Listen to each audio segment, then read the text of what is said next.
Before I tell you this story, I need you to do something. Right now, check your phone. Look at your recent text messages. Make sure there's nothing from a number that looks like this. 00-000-DEATH.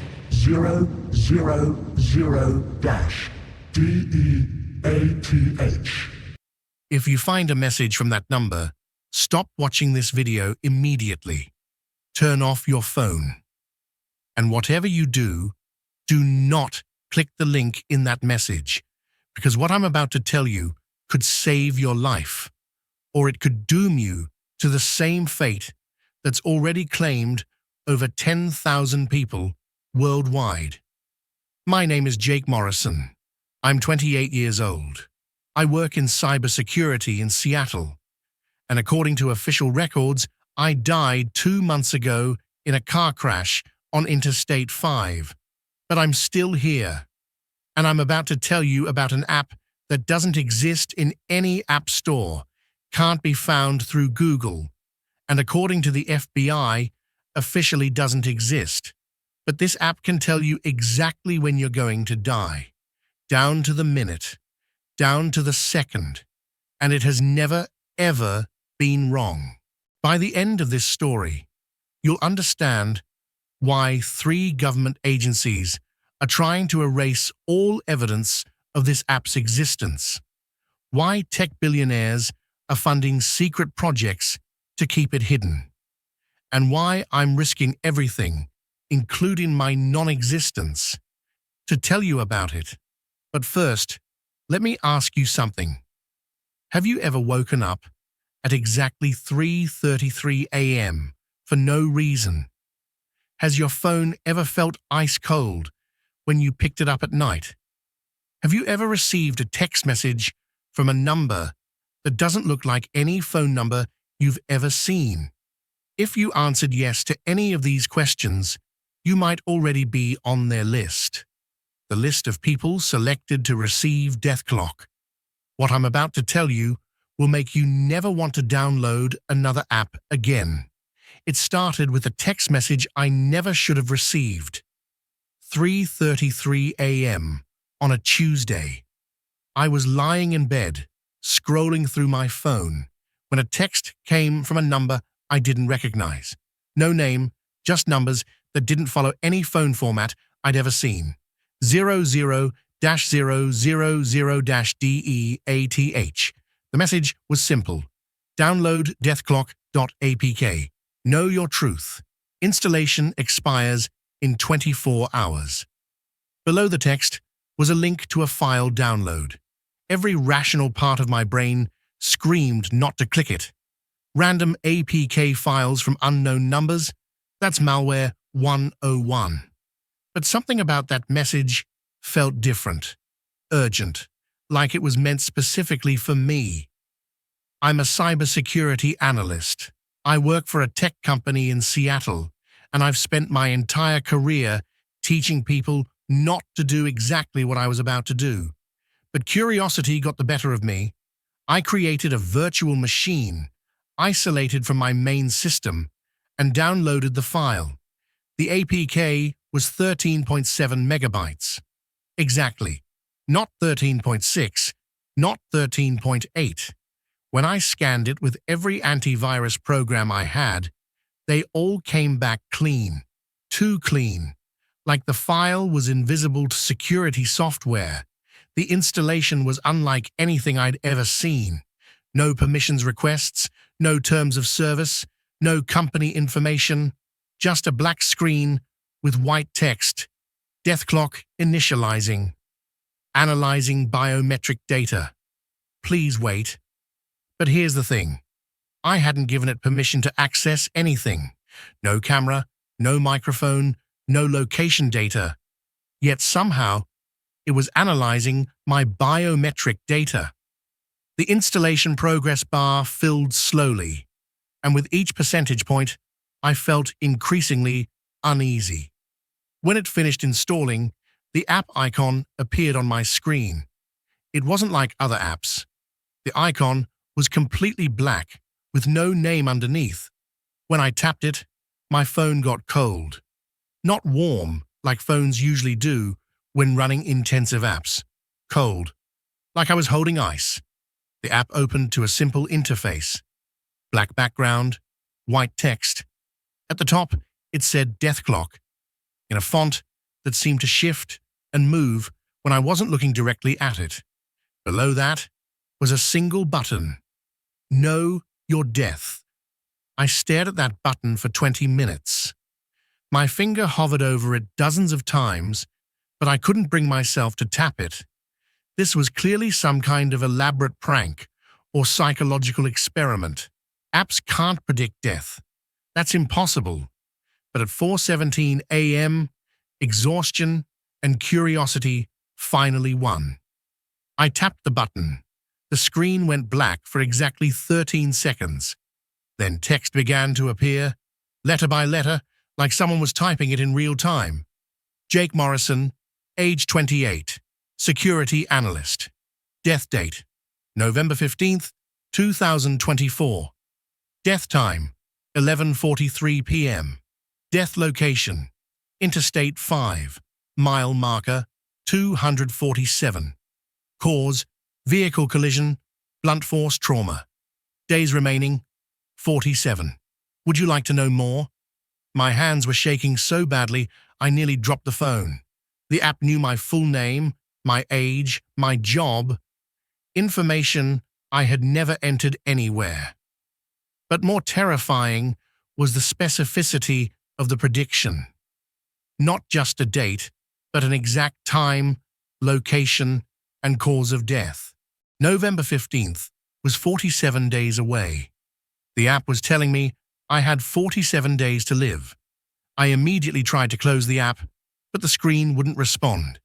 Instead, new text appeared. First viewing complete. Death countdown activated. Check daily for updates. Warning, sharing death information accelerates timeline. Warning, attempting to avoid predicted death creates paradox. Warning, uninstalling app does not stop countdown. Finally, the app closed itself, but the damage was done. My phone's wallpaper had changed to a simple black screen with white numbers counting down. 46 days, 23 hours, 52 minutes, 43 seconds. I tried everything to remove it. Uninstalled the app, the countdown remained. Factory reset my phone. The countdown was still there when I set it up again. Even when I got a completely new phone, within hours of signing into my accounts, the countdown appeared. The next morning, I did what any rational person would do. I Googled Death Clock app to see if others had experienced this. What I found chilled me to the bone. The first result was a Reddit post from 3 days earlier. Death Clock app predicted my brother's death perfectly. The user, MikeC_47, had posted a screenshot identical to mine, but with his brother's information. Death date, October 10th, 2024. Cause, heart attack. I checked the date, October 11th. The brother had died exactly when the app predicted. I scrolled through the comments. Person after person, sharing similar experiences. The app had appeared on their phones, predicted deaths, and the predictions had come true. Every single one. But here's what made my blood run cold. Every person who had shared their death prediction online had died within 24 hours of posting. Not on their predicted date, immediately after sharing the information. MikeC47's account showed no activity after his post 3 days ago. I spent the next week obsessively researching the app. What I discovered was a pattern that defied explanation. The app appeared randomly on people's phones, always at 3:33 a.m., always with that same message format. It predicted deaths with 100% accuracy, and anyone who tried to share the information publicly died immediately. But I also found something else. An encrypted forum hidden deep in the dark web, where Death Clock users were secretly communicating. They called themselves the Countdown Club. These were people who had received death predictions but hadn't shared them publicly and were still alive. I created an account and posted my story. Within hours, I received dozens of private messages from people around the world who had experienced the same thing, all of them living on borrowed time, watching their countdowns tick away. One message stood out. It was from someone calling themselves Patient Zero. Jake, I've had the app for 3 years. I was supposed to die in 2022, but I found a way to extend my countdown. There are rules to this app. Patterns. If you want to survive, meet me tomorrow. Seattle Central Library, computer section, 3:33 p.m. Look for someone reading a book about quantum physics. Come alone, and don't tell anyone where you're going. Every instinct told me not to go. This could be a trap, a setup, someone trying to kill countdown users. But with 40 days left on my timer, I didn't have much choice. The next day, I arrived at the library at exactly 3:33 p.m. The computer section was nearly empty except for one person, a woman in her 50s, reading The Quantum Theory of Death by Dr. Marcus Webb. When she saw me approach, she looked up and I saw the same haunted expression I'd been wearing for days. "Jake?" she whispered. I nodded.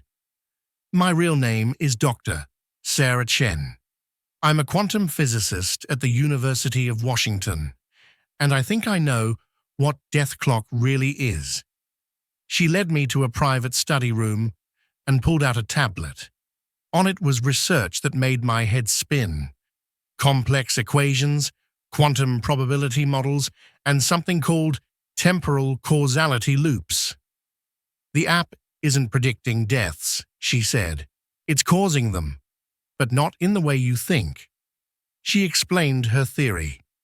Death Clock was created using quantum computing algorithms that could calculate probability outcomes across multiple timelines. When you opened the app, it didn't just analyze your current life, it analyzed every possible version of your future across infinite parallel universes. In most timelines, you die on different dates, different ways, she continued. But Death Clock finds the one timeline where your death is most statistically probable, and then it locks you into that timeline. The app doesn't predict your death, it selects which version of reality you'll experience. But why? I asked. Who would create something like this? Sarah's expression darkened. That's what I've been trying to figure out for 3 years, but I've discovered something else. The app doesn't just appear randomly. It targets specific people. People who are supposed to live longer than they do in the selected timeline. She showed me a list she'd compiled of over 200 Death Clock users. All of them were people who, statistically, should have lived long lives. Scientists, doctors, teachers, inventors. People whose extended lives would have made positive contributions to the world. Someone is using this app to cull specific individuals from the timeline, she said. They're essentially pruning the human race, removing people who might interfere with some larger plan. I felt sick. How do you extend the countdown? You said you were supposed to die in 2022. Sarah pulled out her phone. Her wallpaper showed a countdown, but instead of days, it showed years. 2 years, 347 days, 12 hours, 22 minutes. Every time you help someone else extend their countdown, you add time to your own. It's like the app rewards you for keeping others elected individuals alive. But there's a catch. You can only help someone whose countdown has more time remaining than yours. She explained the underground network they'd built. countdown users helping each other, sharing methods to extend their timers, working together to understand the app's true purpose. They called it the survival protocol. But Sarah, I said, if helping others extends your countdown, why don't you just help everyone? Why the secrecy? Her face went pale. Because we discovered something else. Every time we save someone, someone else gets selected. The app maintains a constant death rate. We're not saving lives, we're just choosing who dies and who lives. The moral weight of this hit me like a truck. To save myself, someone else had to receive the app. To extend my countdown, I had to condemn another person to death. There is one other way, Sarah whispered, but it's incredibly dangerous, and most people who try it die immediately. What way? You can challenge the app directly. Open it at exactly 11:11 p.m. on a night when the countdown shows 11 days, 11 hours, and 11 minutes remaining. The app will offer you a choice: accept your predetermined death or play what it calls the death game. If you win the game, your countdown disappears forever. If you lose, you die immediately. Worse.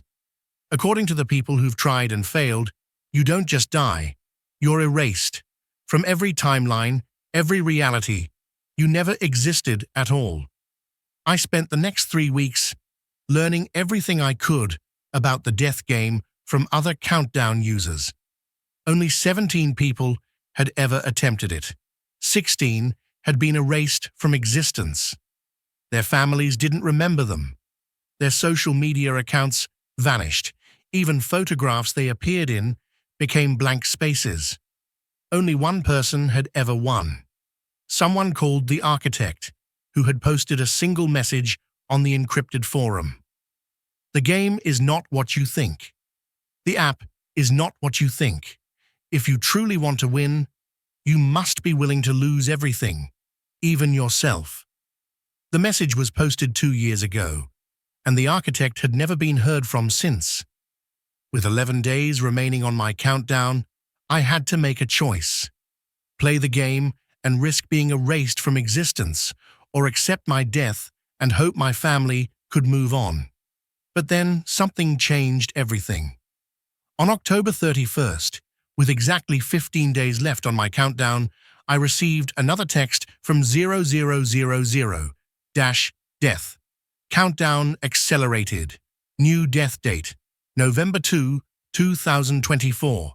New death time: 3:33 a.m. Reason: information breach detected. Sharing protocol violated. My countdown suddenly jumped from 15 days to 2 days. The app had detected that I was sharing information with other users, and it was speeding up my death as punishment. I had 48 hours to either play the death game or die. That night, I called Sarah in panic. It knows, I told her. The app knows about the forum, about our communication. It's accelerating countdowns. Mine too, she said, her voice hollow. I'm down to 72 hours. Jake, it's not just us. Everyone in the network is being accelerated simultaneously. We have to assume the app is planning to eliminate all of us at once. Why now? What changed? I think we got too close to the truth. I've been tracking the pattern of deaths, and I discovered something. The app isn't just selecting random people to die.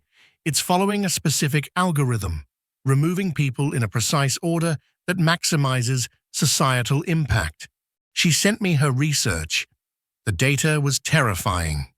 Every person killed by death clock had been someone whose continued existence would have led to positive changes: medical breakthroughs, technological innovations, social reforms. The app was systematically removing humanity's potential for progress. But who's controlling it? I asked. That's what I figured out. The app's code signature matches patents filed by Nexus Corporation, a tech company that officially went bankrupt in 2019. But their quantum computing research was acquired by a private foundation called the Temporal Initiative. She paused. Jake, the Temporal Initiative is funded by some of the wealthiest people on Earth. People who would benefit from slowing down human progress, preventing certain technological or social advances. The pieces were falling into place. Death Clock wasn't just a death prediction app. It was a tool for social engineering on a massive scale. Someone was using it to shape the future by eliminating specific individuals. We have to expose this, I said. With what time? We both have less than 72 hours to live. That's when I made the decision that would change everything. I'm playing the death game, I told her, but not to save myself. I'm going to try to take down the entire system. November 1st, 11:11 p.m. I sat in my apartment, phone in hand, watching my countdown. 11 hours, 11 minutes, 11 seconds. I opened Death Clock. The interface was different this time. Instead of the usual black screen, it showed a complex geometric pattern that seemed to pulse and shift. Text appeared. Death game initiated. Contestant, Jake Morrison. Rules, simple. Win, live forever. Lose, never existed. The game is, tell the truth. Question 1, why do you want to live? I typed my answer. To expose the truth about this app. Incorrect. Truth detected. You want to live because you fear death. Fear is honest. Proceed. The game continued with increasingly personal questions, each one forcing me to confront my deepest fears, regrets, and desires. But I realized something. The app wasn't trying to trick me. It was trying to understand me. After 27 questions, the final prompt appeared. Final question. If you could save everyone by sacrificing yourself, would you? I stared at the question for 10 minutes. This was it. The real test. I typed, yes. Truth detected. Congratulations. You have won the death game. However, new text appeared and my heart sank. The death game was a lie. There was never a way to escape death. The game exists to identify individuals with specific psychological profiles. You have been selected for a different purpose. The screen changed, showing a video feed. In it was a man in his 60s, sitting in what appeared to be a high-tech control room. Hello, Jake, he said. My name is Dr. Marcus Webb, founder of the Temporal Initiative. Congratulations on passing our evaluation. Evaluation. Death Clock isn't a death prediction app. It's a recruitment tool. We use it to identify individuals with the intelligence, curiosity, and moral compass necessary for our real project. Dr. Webb explained that the Temporal Initiative had developed technology that could actually manipulate timelines, not just observe them. They were working to prevent a catastrophic future, one where humanity destroys itself through war, environmental collapse, and technological misuse. The people selected by Death Clock aren't meant to die, he said. They're meant to disappear from their current timeline and join us in our work to save humanity's future. Every person who dies according to our app is actually transported to our facility outside of normal space-time. But the deaths are real. I saw the news reports, the obituaries, quantum duplicates. We create a version of each selected individual that dies as predicted, while the real person joins our team. Their families grieve, the world moves on, and we gain another team member who is officially dead and therefore can work without interference.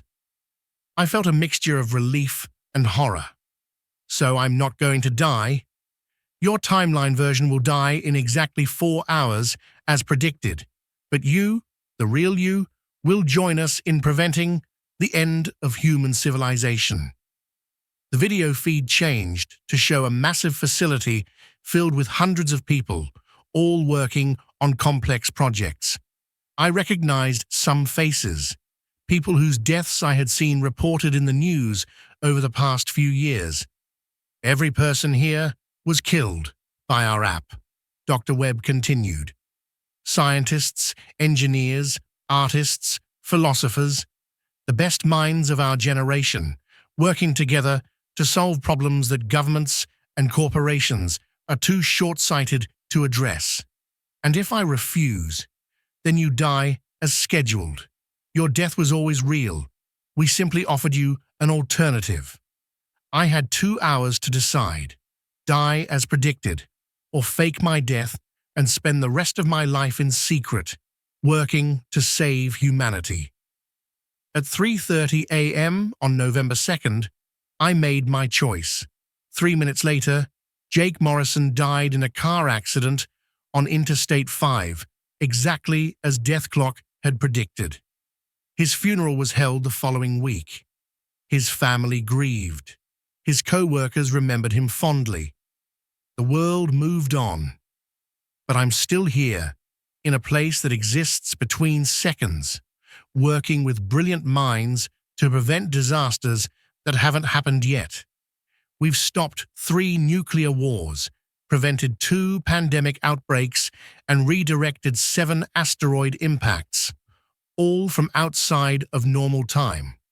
The Death Clock app continues to appear on phones around the world. Most people who receive it never take the death game challenge.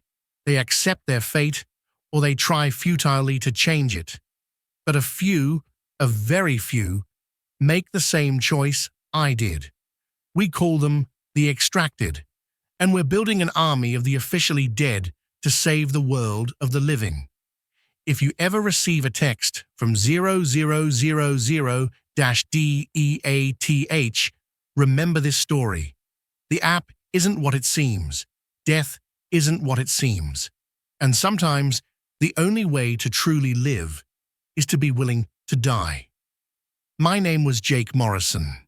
Now, I'm something else entirely, and I'm telling you this story because our recruitment algorithms have identified you as a potential candidate. Check your phone at 3:33 a.m. tomorrow. You might have a choice to make, but remember, once you know the truth about Death Clock, there's no going back. The app will find you, and when it does, you'll have to decide. Do you want to live a normal life that ends in death? Or do you want to die a normal death that leads to extraordinary life? The choice, as they say, is yours, until it isn't. If you enjoyed this story, remember that fiction and reality are sometimes closer than we think. And if you ever receive a message from 0000-DEATH, well, maybe it's not as fictional as you thought. Subscribe for more forbidden stories that blur the line between possible and impossible. Because sometimes the most unbelievable stories are the ones that might just be true.